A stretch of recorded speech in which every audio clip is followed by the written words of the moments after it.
Avec nous sur ce plateau, Louis Quemayou, bonjour. Bonjour. Alors vous êtes journaliste, vous appartenez au Club de l'information.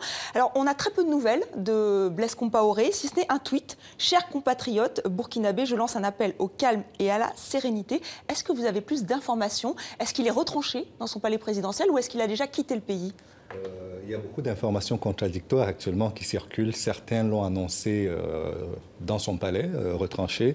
Certains le disent déjà au Sénégal, comme certains autres chefs d'État qui s'y trouvent, en l'occurrence l'ancien président du Mali et l'ancien président du Tchad.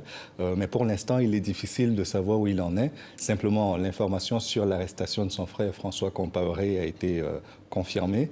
Et puis, il y a des scènes de pillage auxquelles on assiste actuellement dans les rues des différentes grandes villes du pays.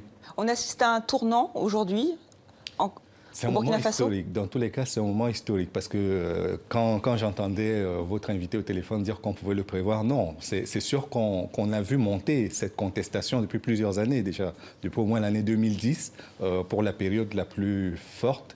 Et puis après, il y a eu des manifestations, mais ce n'étaient pas des manifestations sur lesquelles on pouvait parier en disant que là, on avait atteint le point de rupture. Et là, aujourd'hui, très clairement, je crois que ce point de rupture a été atteint et qu'il y a de fortes chances que l'on procède à un changement de régime.